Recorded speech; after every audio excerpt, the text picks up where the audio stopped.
Hello, and welcome to the Weekly Scroll Podcast. My name is Ryan. I'm the other guy. And today we are doing our year-end review. That's right, I said year-end. Our year-end review. The year-end in review. We're saying the same thing. For 2025. It was a year. Things happened. Yeah. It's very true. I can't disagree with that statement right there. Things did happen. Things did happen. I'm gonna keep it a buck. 2025 kind of fucking sucked. Yeah. I don't know the return of our glorious overlord, Donald J. Trump, who's going to lead America to be great again, maybe for the first time ever. Or into authoritarian despot. Anyway. We said the same thing again. Yeah, same thing. Yeah. I love being beholden to a Oompa Loompa. But 2025, that's the year that we're looking at. It was an interesting year for the show. We did fewer reviews this year, a lot more interviews. Hunter decided to go back to school. It was a year. Things happened. So this, if you've watched our previous year, also, this is also episode 300. Whoa. Yeah. Calm down, everyone. Can you believe that 300 episodes is kind of crazy? It is pretty crazy. Oh. Yeah, Hunter is finally learning how to read. Yep. Nope. You think you learn how to read in the American education system? That's crazy. That's crazy because I definitely platformed Meat Castle game onto this year in review thing. So whatever. Do I need to go back and delete some? Go ahead and take fire drop off everything I put it on. I'm trying to look at when we actually dropped our first episode for the Weekly Scroll podcast. Many moons ago. Many moons. It has been quite a while. Yeah. So our first episode hit YouTube on... Man, I gotta scroll for a while because there's 300 of these fucking things. Our first episode hit YouTube on... God, it doesn't actually just give a date. It just says 4 years ago. Click where it says 4. Click where it on 4 years ago. Yeah.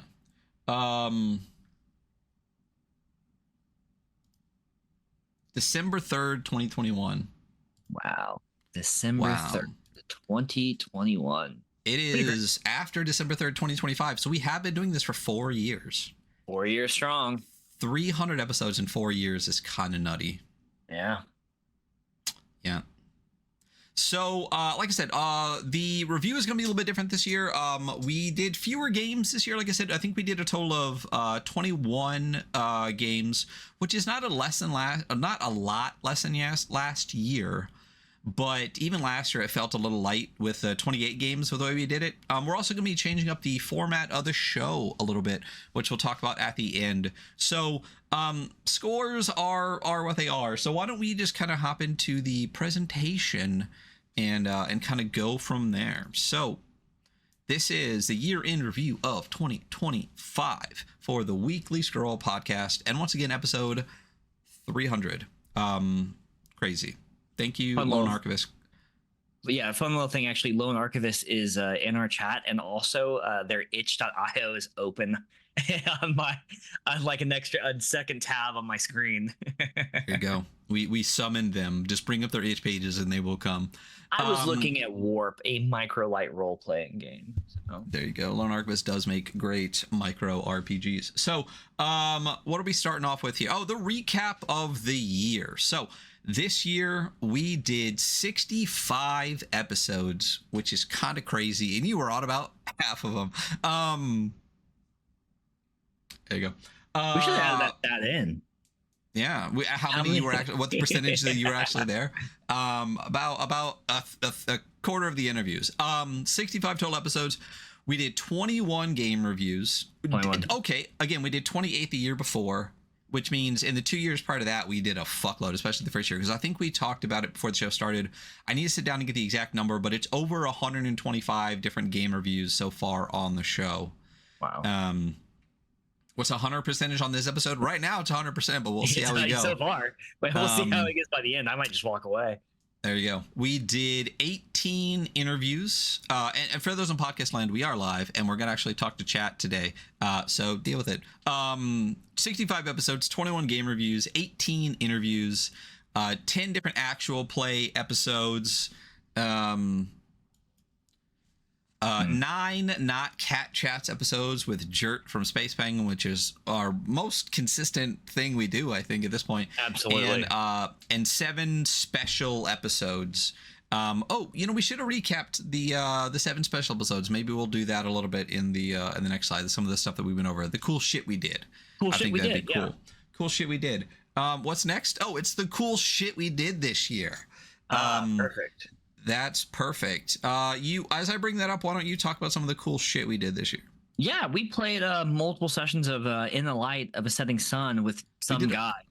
We did a whole campaign of In the Light of a Setting Sun. Zero session and everything. In it, you know? Yeah, some dude. And that was a blast. I mean, I think that's exactly the kind of like hex crawl game that I would run at my table, you know? Yeah. And I love being a little cowboy, you know? Yeah. Yeah. I got to surprise you. Our highest viewed episode this year. I can give you the total on YouTube for the highest viewed episode. That is going to be episode 1 of our Varn. It got 3.2k views on YouTube. Hit over 3k. 3.2 million views. Exactly. Yeah, it's the second highest viewed episode ever, which is cool. But my favorite part about that is that Varn is one of Hunter's favorite games, and Hunter didn't know. I set all of that up, the entire AP, everything that we were going to do without letting Hunter know, so that when he popped in the episode, Leo was just there, and I got to surprise Hunter with an AP of Varn. We did 2 episodes of that, and have talked to Leo a bunch, and hopefully we'll bring them back on, maybe to continue that or play again a different part once the book actually drops. So really excited for that. Leo is such a cool guy, and all the stuff that was inspired by Varn, is cool too. Yeah. We talked about that before the show started. Yeah. Some of the other cool stuff we did this year. Let me start. We hit our 200th episode, which we decided to condense after that, because we went from I don't know what we called it, episode 199 to 200, or what was it? What was one? It doesn't matter. We went from 200 to 267 in one jump, because I renumbered all of our episodes. So basically we had 67 non-review episodes prior to that. So that was fun. We hit episode 200 this year and episode 300 somehow. We did our violence special, which was really cool. We just went through the various violence publications that were out. We'll talk about that stuff a little bit later. Going back to the beginning, we started the year with the Cloud Empress writing literary adventures presentation with Watt, which was really fun. Very cool. You were not there for that. Shout out Watt. Yeah, shout out Watt. We also did the Liminal Horror Deluxe Edition preview presentation, which was awesome. I'm gonna stop saying so much. Already talked about violence. Hit our 200 episodes. We did Rolling Up a Last War crew for Forbidden Psalm, and then never touched it again. So maybe we'll get to that.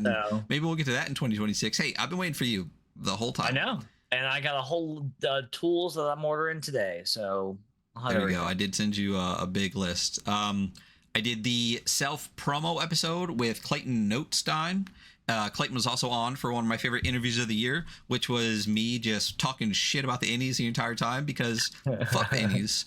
And I hold to that even more so. Another great episode you could check out is Daiku had an episode in October where they also kind of broke down their kind of experience with the Innies, because they actually did submit to the Innies, and I think their take was really interesting on it. So that was a really fun episode with the interview, but the self-promo episode with Clayton was really, really great. We got to break down 2 different kind of experiences with create like people reaching out to someone who writes a newsletter and stuff like that, and someone who runs a podcast, and give our experience with those interactions. So that was really, really fun. We also did what I called a special. We did our one review kind of an adventure this year. Yeah, where it ended up being just ranting about how I hate so much stuff for 30 minutes. That was really fun. Yeah, it was cool. I liked it. So that was cool. We had a lot of really, really great interviews with a lot of cool people, and of course we got to see Jert 9 times. So that was never bad. That was really fun. Yeah, never bad time. So that's kind of the cool shit we did this year. What was the name of the adventure? The Barrow of the Elf King, or is that what it is? Yeah, it's Nate Tremay. Yes, thank you. Yeah, Nate Tremay. Nate Tremay's Barrow of the Elf King.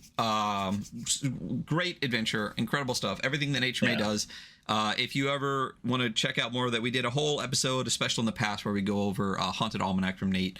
One of the most creative, like one of those like your favorite game designer's favorite game designer kind of people who quietly just drops incredible shit all the time.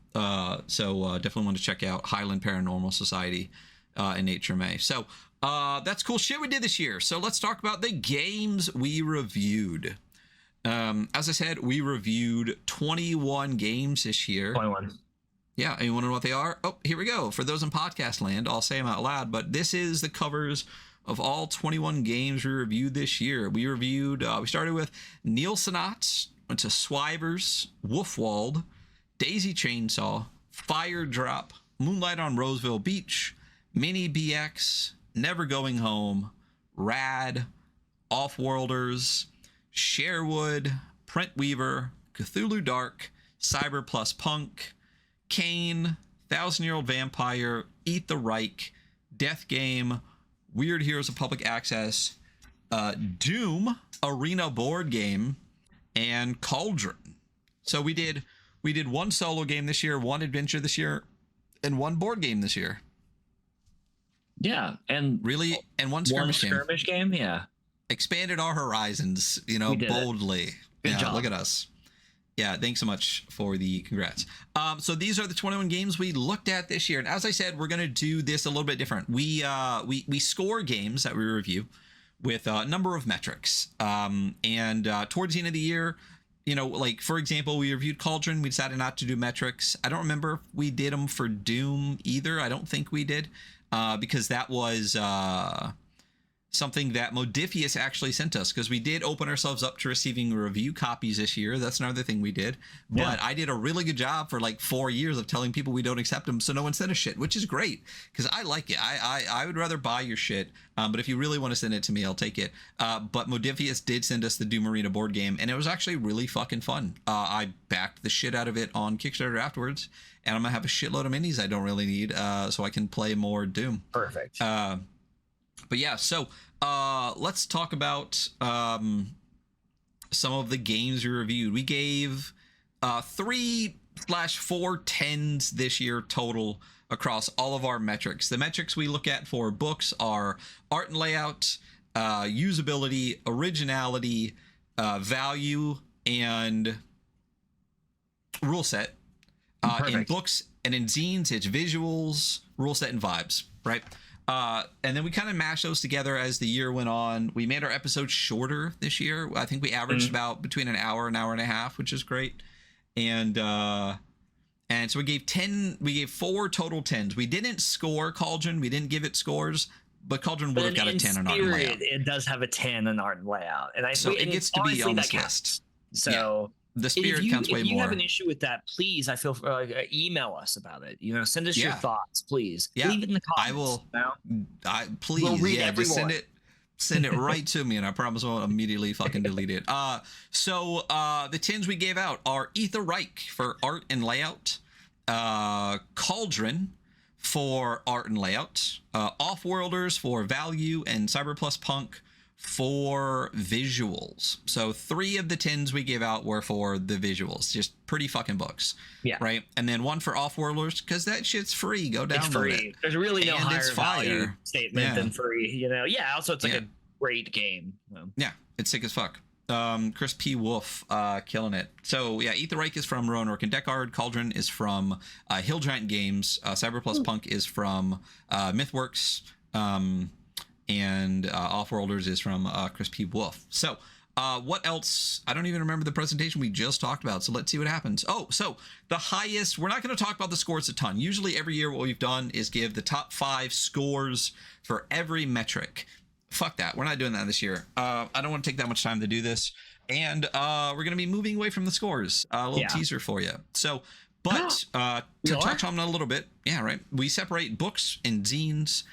So the highest rated scores we gave out for books this year are Kane got a 40 and Moonlight on Roseville Beach got a 40. Do you happen to have the actual breakdown of the scores up? I had it up before, but I think I shockingly I do. So what was Kane across the board?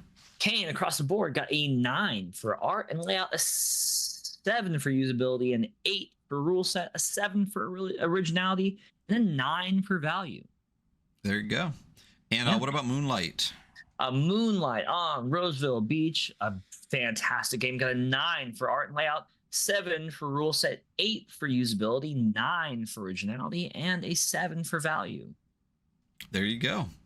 So the 2 highest rated books that were reviewed this year, Kane and Moonlight on Roseville Beach. That is Kane from Tom Bloom, who also put out Malagast and a little game you might have heard of called Lancer.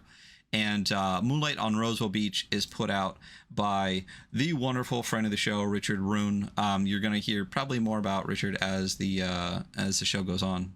I think this is like a great spectrum of my tabletop game taste. Also, with these 2 highest, I'm like, I am super in love with both of these games, and they really couldn't be further apart, other than the fact that they are games you play at a table. You know? Yeah, I mean, Kane is basically like Jujutsu Kaisen / Bleach Monster of the Week. Yeah, and Moonlight on Roseville Beach. Yeah, and Moonlight on Roseville Beach is basically like a queer disco like 70s like island, like cosmic horror detective game. So yeah, they really awesome. Even artistically they couldn't really be farther, and like mechanically as well, like they couldn't really be farther away from each other and still be considered the same genre, which lets you know that ttrpgs are not a monolith. I hate never mind. It's all medieval fantasy, Ryan, all the way down. I'm not even going to get in. I've ranted enough about some things. I'm going to try to hold off for today. But anyway, so those are our highest rated books. So our highest rated zine this year was Sherwood, also from our Rook Studio, Richard Rune, a game of outlaws and arcana. It's Sherwood, exactly like you think of Sherwood Forest and Robin Hood and all that kind of stuff. And it's got a touch of Traveler in the character creation. I fucking love this game. It got a 26 for zines, which is only rated on 3. Can you give the total scores for zines? Yeah, for zines, we have for Sherwood, we have a 9 for visuals, an 8 for rule set, and a 9 for vibes. The vibes were high on this one. Yeah, and I actually got to play it with Richard and Crispy Wolf, and it was so much fucking fun. It was so much fun.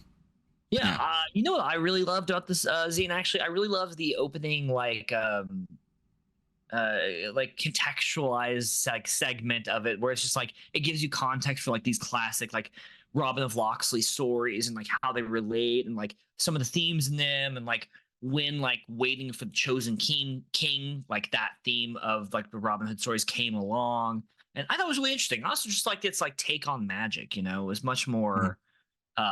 Lower fantasy magic, you know? Yeah, there's really all the way through, every part of it is great, but for me the character generation, like having the inspiration from Traveler in there really made it stand out. And I also it's cool being, you know, not I was gonna say Arthurian, you know, the kind of like Robin Hood times. Absolutely. It's interesting. All right, so what do we have next? I think we decided to do some random awards this year, getting away from the scores. This is kind of all we're going to talk about for scores, are the 2 highest scores we gave out, and this will probably be the last time we give out scores. You won't see, you know, highest rated games again.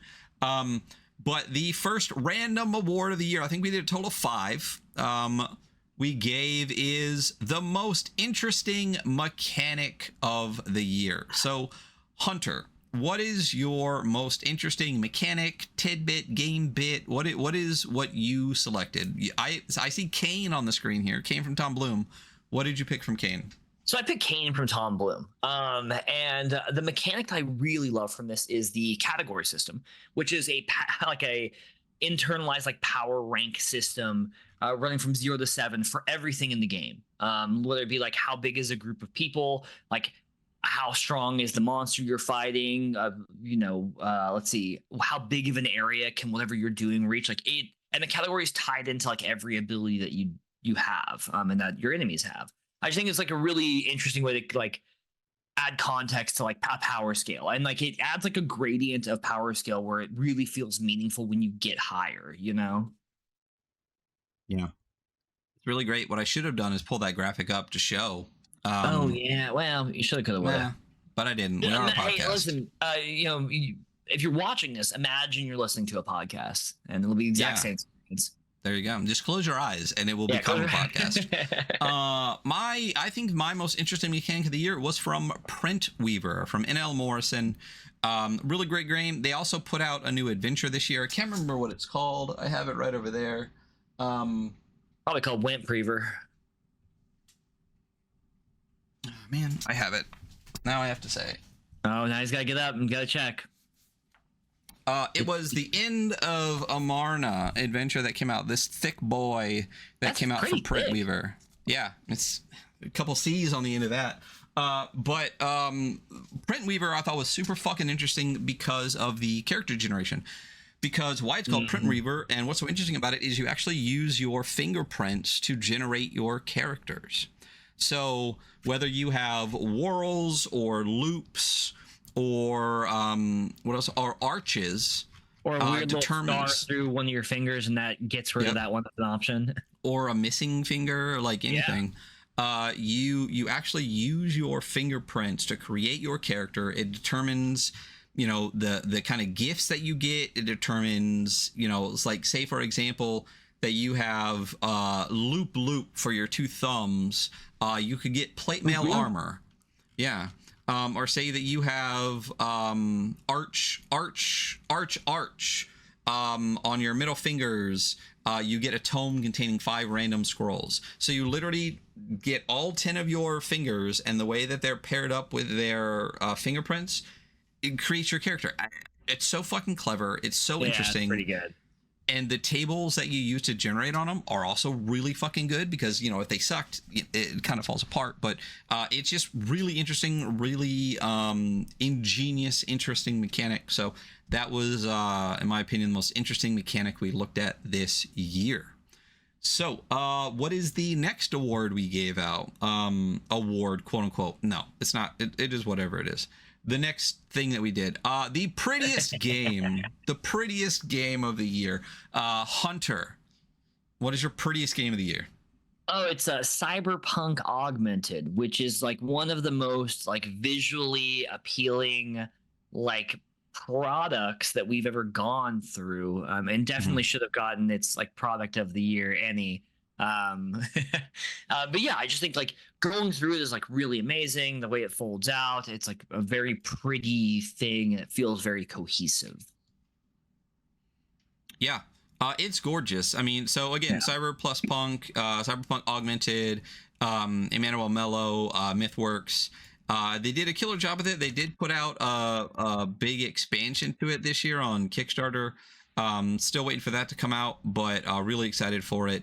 It is, we talked about this, it's a Forged in the Dark game that I think does Blades better than Blades does Blades, because Blades kind of, I think, leans into the cyberpunk mechanical aspect, is a better genre than like the steampunk magic fucking thing that Blades does. Shadow magic, steampunk shadow magic, dark boy, edge boy.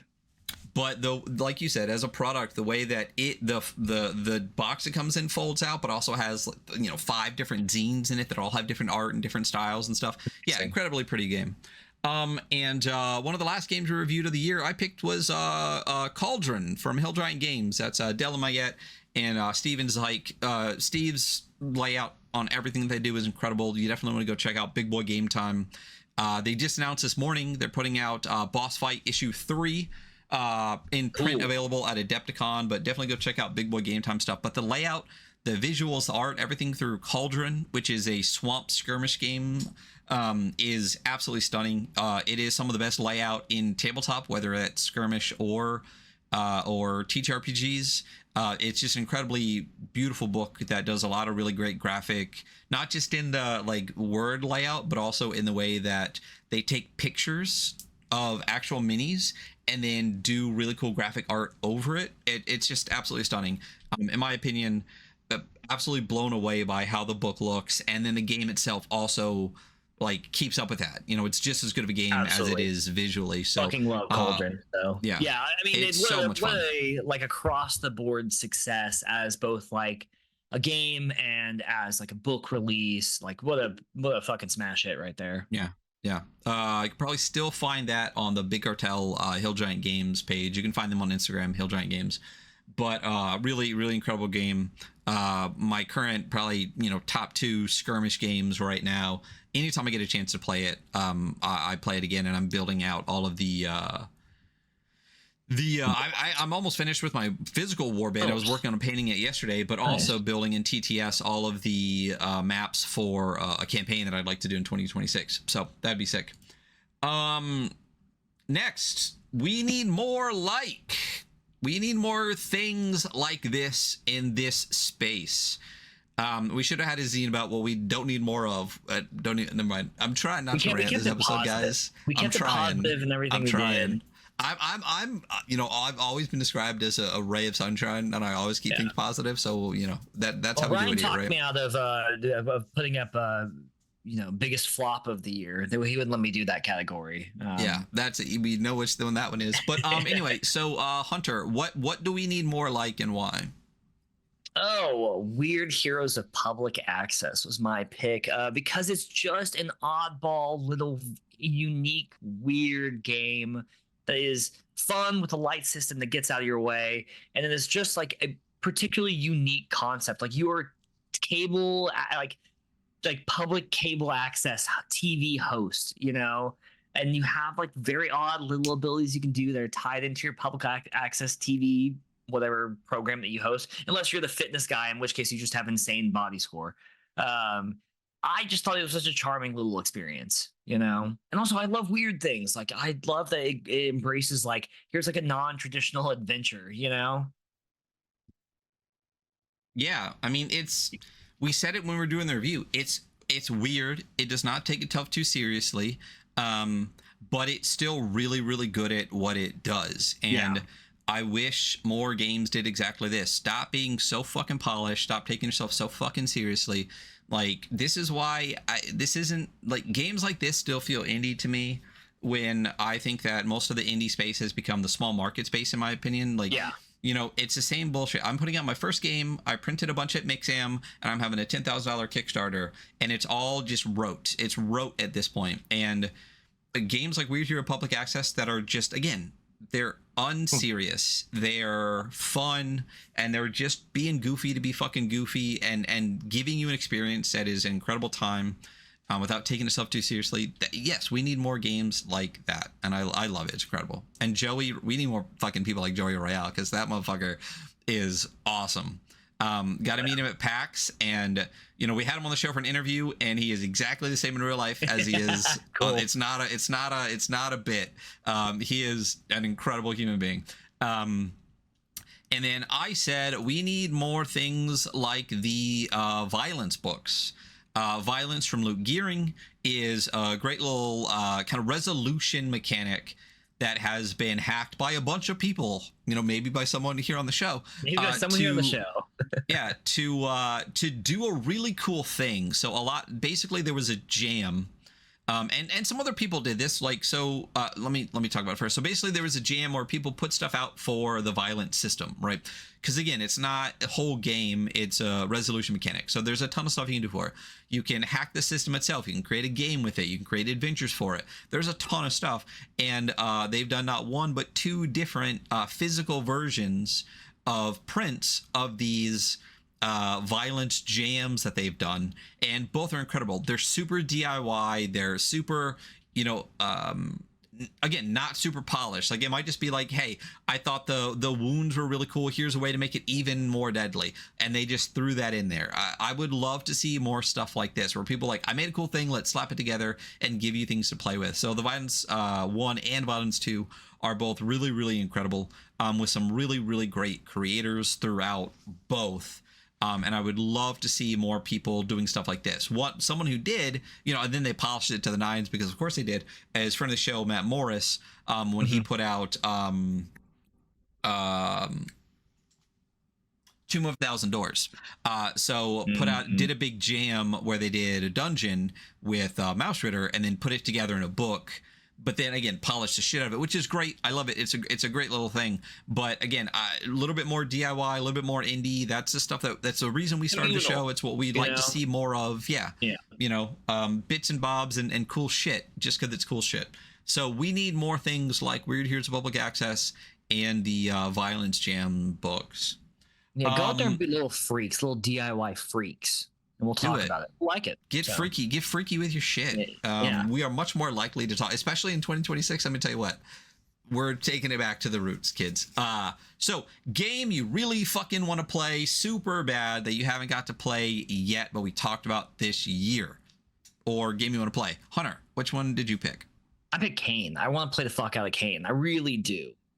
I really want to play it. Why? Why? Just because I think it's like, I think it's a really cool, like, monster of the week-esque game with like a fun twist in a genre that I love. Like, I love Jujutsu Kaisen. I loved Witch Hunter Robin.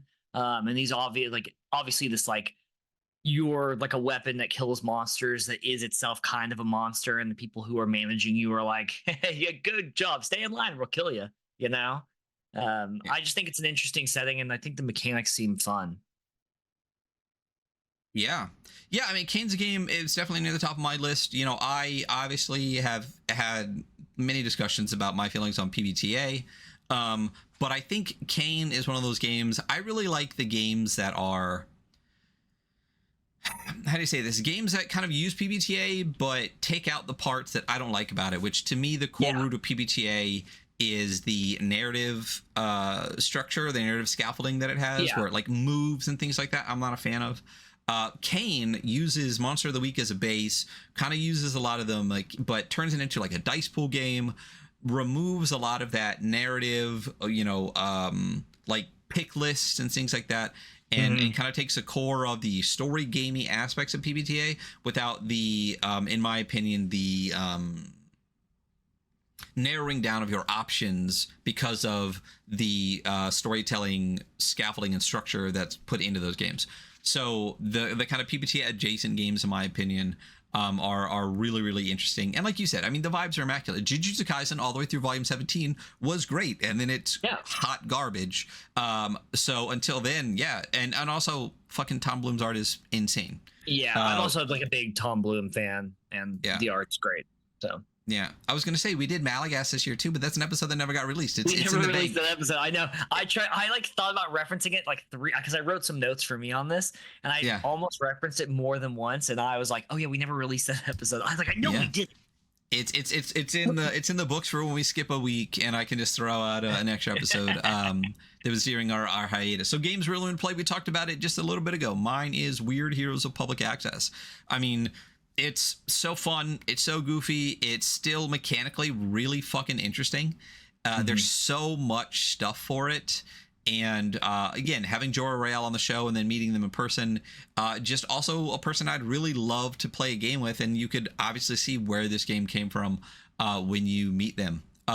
So for all of those reasons, the game I want to play most right now, if I could call up Joey and say, hey, let's set up an AP, this is the game that I want to play more than anything else. It is Weird Heroes of Public Access. So definitely check out Get Haunted Industries. Definitely go find Joey Royale, Weird Heroes of Public Access. And I'm really excited for all the stuff that they're doing into 2026, which I got to hear a little bit of some teasers at PAX. So definitely keep an eye on Get Haunted Industries and be excited for some more cool, fun, goofy shit. Was that our last of our 5? Oh no, Unsung Heroes of the year. These are games that were like either smaller or didn't get like a ton of a hype around them, or when we reviewed them, there was one or two things that really kind of tanked their score down a little bit. But as a whole, the game was really, really cool. So Hunter, what is yours? Mine's Fire Drop by Meat Castle Gameware. And I love this game. I think it's like a really fun, easy, like almost skirmish game that you can pick up that you can easily play with most people. Like this game is less complicated than what's that one fucking board game everyone plays? Catan. You know what I mean? Like if you can get your friends that's all not to saying sit, a lot. Catan is if you can get your friends to all sit and play Catan, you can get them all to sit and play Fire Drop. I like this game, and I really want to build a gigantic foam board for it. And I might. I'm actually looking at hex cookie cutters right now to press down into foam. You see, this is definitely one of those kind of like board game / skirmish adjacent. And this is also why I wish more people would understand and stop being little beeholes about having other genres in TTRPGs. TTRPGs aren't special. They're just a game like every other fucking game. And there's no problem having video games inspire games, which clearly Fire Drop is inspired by a number of different video games. There's no problem. I think it's wholly original. Yeah, right. There's no problem having board games and skirmish games also inspire your TTRPGs a little bit. And I think Fire Drop is a perfect fucking example of that. But like you said, like, man, it would be really dope to make Terrain and turn this into like almost a board game for this. Like imagine like a little board game with a fold out fucking hex map. In my dream world, Christian does that, Yeah, Christian, like, how do you feel in the year of our Lord 2026 with tariffs and everything, putting together a board game?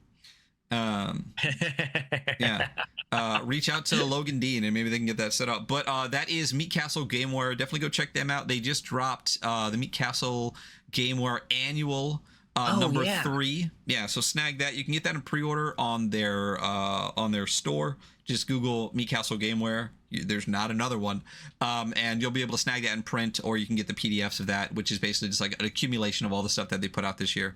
And really stoked to see Christian getting back into making stuff again.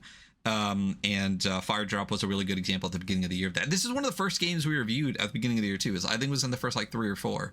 So really good example of a TTRPG that leans into that kind of like board game skirmish space. And mine was Rad from Hippolyta.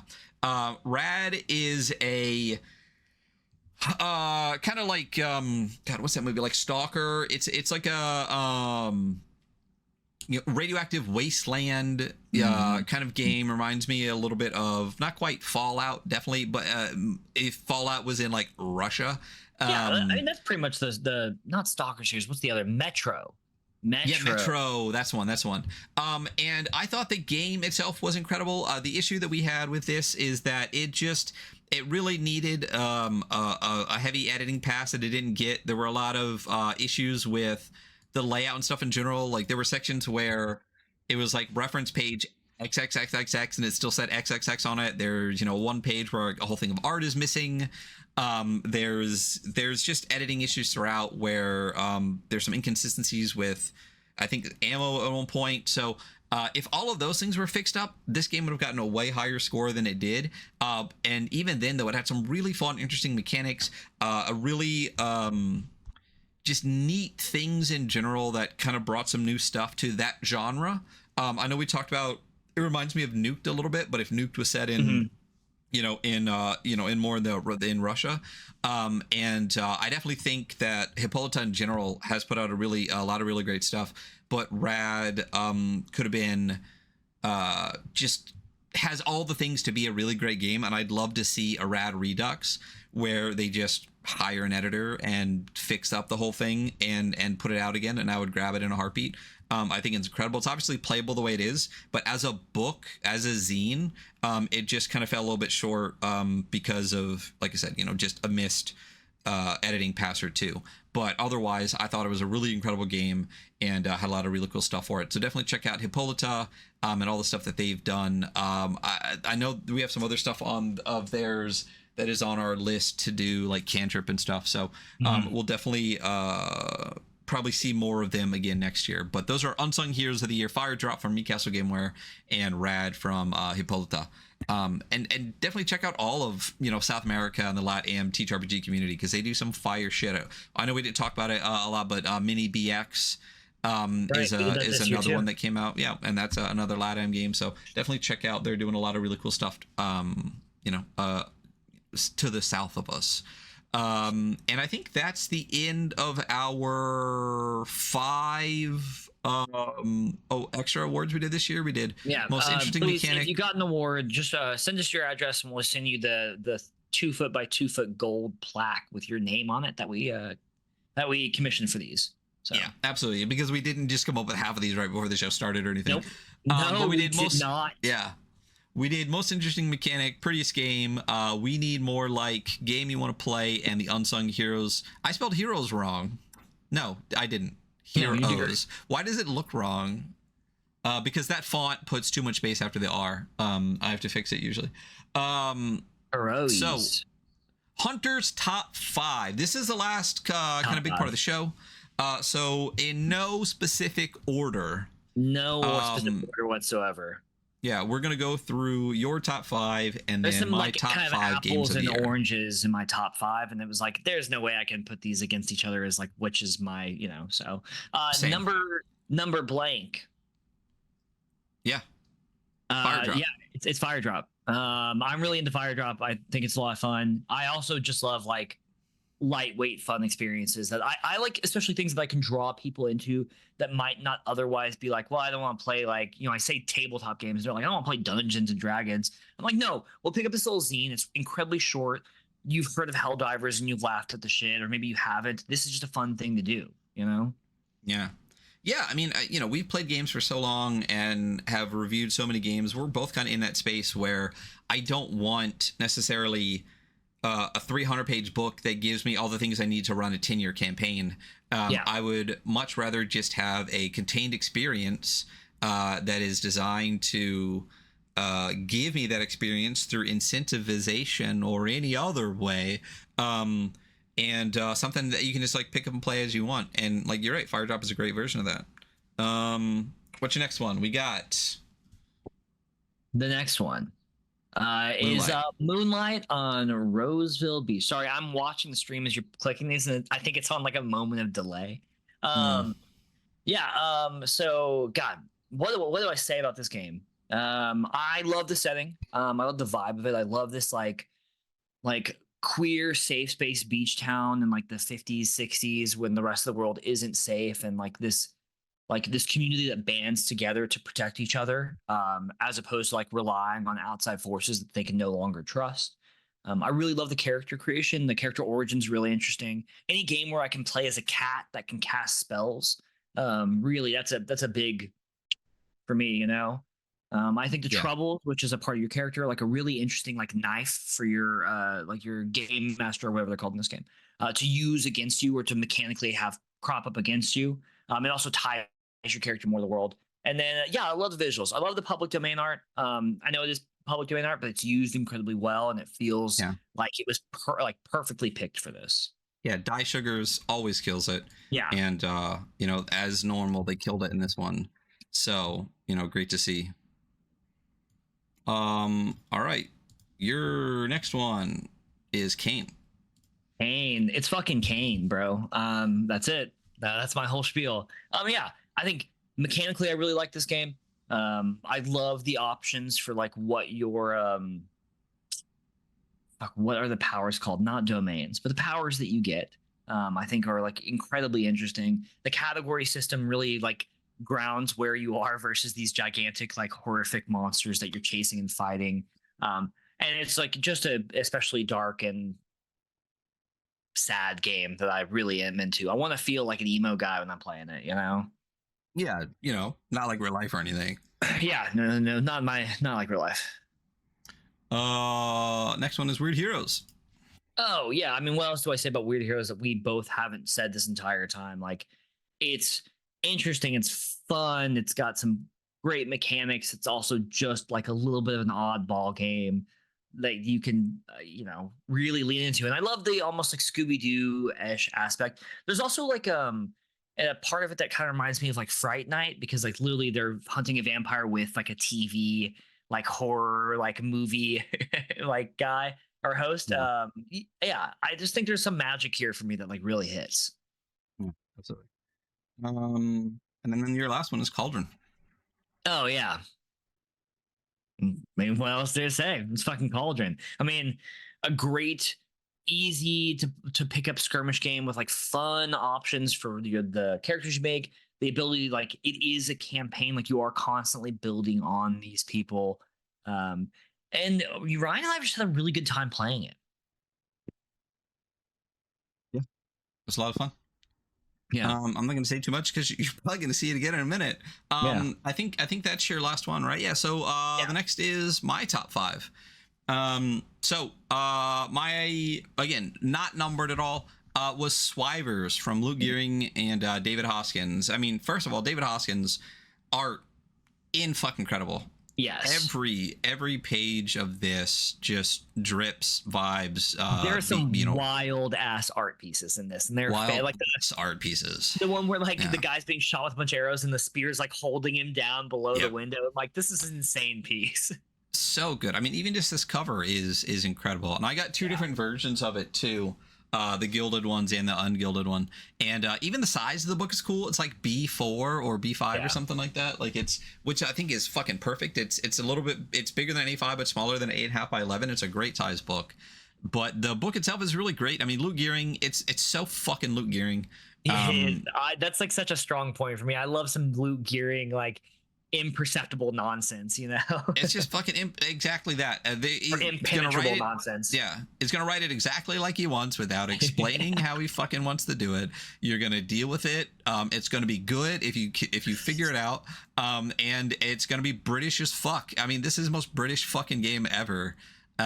It's really, and mechanically it's really great. It really pulls a lot of interesting older stuff into a little bit more modernized versions, even the way that absolutely combat works, in the way that the order of it works based on the kind of the size of your weapon almost, because of the way that you're going to get together, spears are going to hit you before a sword will hit you and stuff. So mechanically really good, really fun, really interesting. Vibes are incredible. The adventures are all the stuff to build. The city out is incredible, and again the art is fantastic. So that is Swivers from Luke Gearing and David Hoskins. You know what question I asked Luke Gearing when he was on the show, and like before we were rolling, it was like, it's such a funny answer. I was, I'm a big Wolves fan, in case y'all didn't fucking know. And there's 2 different kinds of rations in Wolves Upon the Coast: a day ration and the trail ration. And and they have a different cost. And I asked Luke, was like, "What's the difference?" And he's like, "I don't know." Perfect. Yeah. Perfect. Exactly, because it doesn't fucking matter. Not really. Yeah. So next up we have Sherwood from Our Rook Studio and from Richard Rune. I mean, again, one of the nicest, kindest, most intelligent people in this entire space. Same person who did Moonlight on Roswell Beach, which is, I mean, we didn't even really talk about the fact that the highest rated book and the highest rated zine are both Richard, Our Rook Studio, and this could easily have been Moonlight instead. Honestly, Sherwood and Moonlight for me are both, for different reasons, incredible. So if you would have picked Sherwood, I would have picked Moonlight here, and if you would have picked, since you picked Moonlight, I picked Sherwood here. Honestly, interchangeable in my top 5. But I love this. I think the vibes of this are incredible. Again, I do like, the fantasy side a little bit. I love the character creation in this. Just as good as the character creation in Moonlight. Having those traveler aspects, building out your character, with your age and your background and stuff like that. It's really, really interesting. And again, I actually got to play this with Chris Wolf and with Richard, and it was such a fun experience, and it was such a great adventure.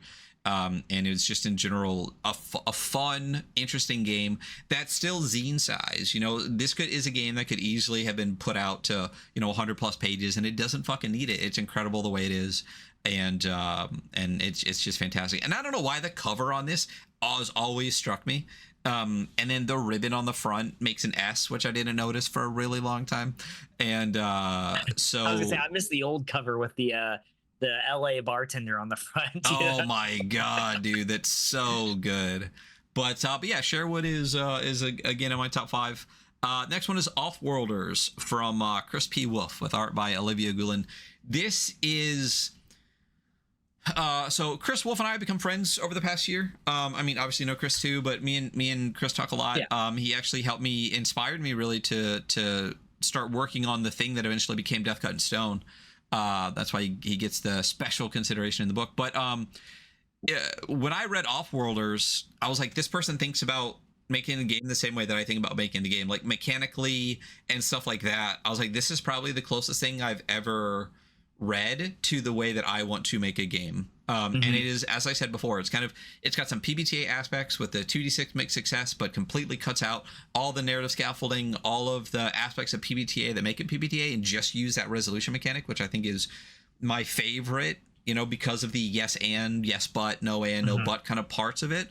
Again, without moves, without pick lists, without any of that garbage on top of it, and does it in a really fun, interesting space way. This is my favorite modern space game, period. I think. I mean, it's obviously I'm an edgelord piece of shit, so I'm going to lean into stuff like Death in Space, but I think Offworlders is better because I think there's parts of Death in Space that don't quite hit for me. I just think it's an incredible grounded sci-fi game with mechanics and modifiers and things that are really, really fun and interesting. And it's good, and they picked a great artist for it because the art all the way through is fantastic as well. So Offworlders is incredible. Definitely go check out all of Chris's stuff. I love the big book. I love the size of the book, honestly. Oh, it's a beefy paperback. Yeah, it always stands out. Yeah, and it's bright fucking yellow. You don't get a lot of that on the shelf. But last two, I mean, it's the same as Hunters. Weird Heroes of Public Access. Again, there's not a whole lot to say about it that we haven't said a bunch already. Game fucks. Like, Joe Rael is awesome. They made an awesome game. The game is fun. It doesn't take itself too seriously. There's a lot of stuff in this book. I do have the original zines. This book is, kind of a put together of a bunch of the zine content put into this bigger book. And it's really, really great. I can't wait to see more of it. I have an entire stack like this big of zines and koozies and dice and stuff for it, and I wish there was even more. It's great. Again, I talked to Joey at PAX. Definitely want to have them come on the show and run an AP of this. Would love to see that. Expect that. I'm gonna bug him until he picks a date and comes on. And want to see Weird Heroes Public Access. I just want to play real bad. And then the last one's Cauldron. I mean, again, game fucks. It is not only a super fun, interesting, clever, funny, well-written game from Dylan, but the art, the layout, everything from Steve goes so hard. It's such a beautiful, beautiful book. I mean, just go either buy the fucking book or go to Hill Giant's itch page. The PDF is $5, which is insane. But and just look at how incredible it looks, and it just ups the vibes all the way through. But one of the things we said during the review that I thought about it is this is, in my opinion, the best book this year, where every aspect of it is of the same quality. Like if we actually gave this scores across the board, it would have been like all 9s or 10s. You know what I mean? And that's the ones I consistently. It's such a funny game too. It really is. Dude. Like genuinely reading it is so much fun.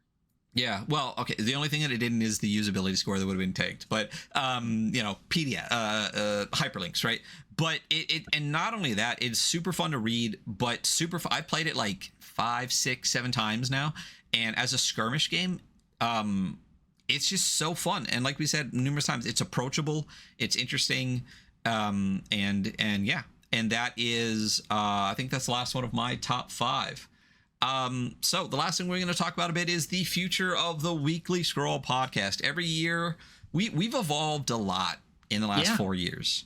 Absolutely. If you watch the first episode, it's got Jason on it, and I interview like one of the other people from my town in it, and it looks very different. The scores were very different, and now the scores have been a big part of the show for 4 years. It was kind of a core aspect of the way we used to dig through games. Remember when we had 3-hour episodes? I do remember we had 3-hour episodes. Yeah. They were fun. I'm glad we don't do them anymore. I do miss them on occasion. But man, we used to do 3-hour episodes and wonder why we didn't get more listeners. Because we had 3-hour epides. Oh, I didn't wonder. I knew it was because we did 3-hour episodes. And you know what? I liked it, and a lot of people did enjoy it. We've had a couple people hop in the Discord of people that I'm big fans of their work that have come in and said that they're fans of our work, which always strikes me as we don't have fans. They're fucking lying, bro. Exactly. Imposter syndrome forever. But that's meant a lot this year. We've definitely had some people reach out, and it's cool to hear that. It's cool that people come up to you in packs and say stuff. So that's really cool. But we are changing we're doing some things different about the show. One, as I just kind of mentioned, we're getting rid of the scores. We did it with Cauldron, and I think it worked really, really well. We're going to keep basically the exact same format we've got, which is, give you information about the game, give you the breakdown of the rules, mechanics, and character generation, give you kind of, our thoughts on the game, and then go through the 6 metrics that we kind of go through the game. We've had a lot of really good feedback. It feels good when we're doing it, and we've had a lot of good feedback about people enjoying that, like still giving that kind of deep dive-ish, but tightening up a little bit, and then just chopping off the last 15-20 minutes where we hem and haw whether something's a 7 or an 8. It just is unnecessary for the way that we do the show anymore, and I don't think it adds anything really, except a quantification that it just doesn't feel as necessary anymore. So we're going to get rid of the scores, so expect episodes to be running right around an hour, which is what we just hit. So no more scores, but otherwise we're going to still go over all the metrics of the game and everything like that. You look like you want to say something that this year, Ryan, that you're looking forward to, like a release of something, or like an idea someone has talked about with you? Okay. We'll get there for that. Okay. Well, kind of again, the future of the weekly scroll. So Hunter, tell me about your schedule and how that's going to affect the show. I don't know. Yeah, I don't know. There we go. Who knows what tomorrow looks like, really? Yeah. I don't know. I have to. I'm gonna be really honest with you. College is very expensive, and I had to fill out a FAFSA, which will not go through until not this coming semester. So I might be taking an immediate break from college because I can't afford to take classes without a loan.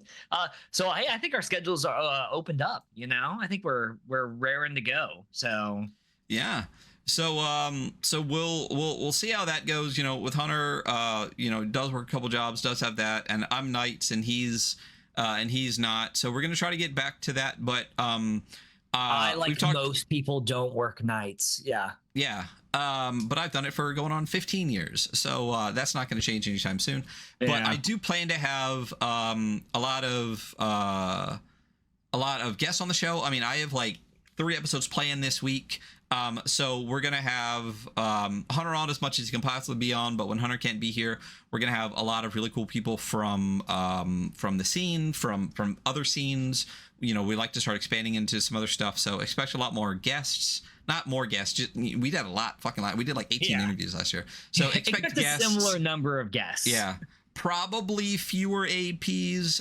We do, but one thing to expect a lot is, and I'm not going to get into a big rant about it, a lot more skirmish games on the show. It is where, my brain is moving into kind of more skirmishy, board gamey stuff, but especially skirmish. So I also think that is a scene that has a lot of really fun, interesting, cool stuff that could use a little bit of spotlighting, I think it would be fun to do it the way we do it. There's so much stuff out there and plenty of people talking about things, but instead of having, be about hobbying necessarily, more about kind of what we do, about the books that get put out and the games and have people on and be able to talk about that a little bit more. So that's something I'm really looking forward to embracing a little bit more.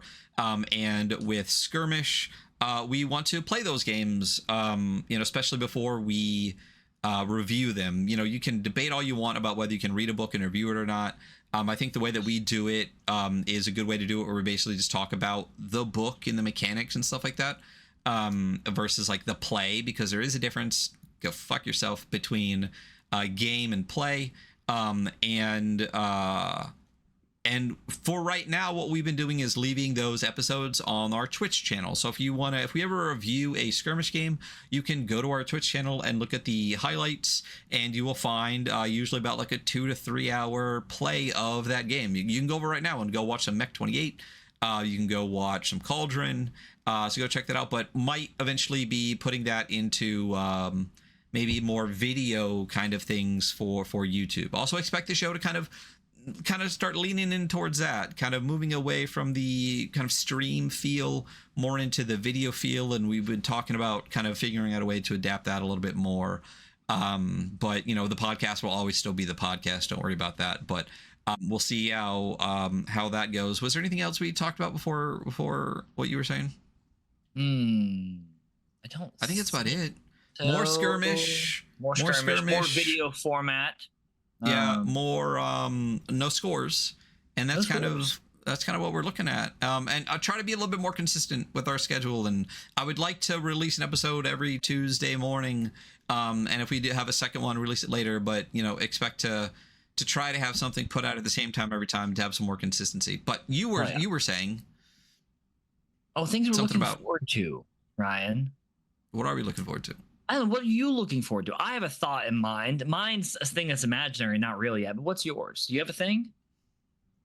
I mean, the slow, sweet release of death at some point. But other than that, totally. I can't really. Just in general, right? Yeah. What's yours? And maybe that'll trigger whatever you're trying to get me to say. Logan Dean mentioned a deck building mech battle game.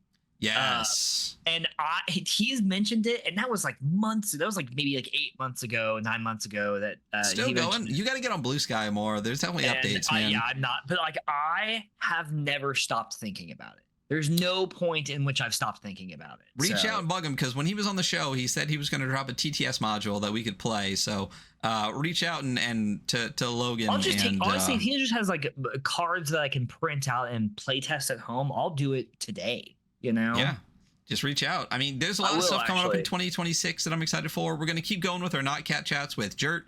Try to get another 9. We did 9 last year, 9 this year. So, if you watch the episode I just dropped this morning, talking about the cool stuff that's coming out in 2026, we're going to get Luminal Horror Deluxe.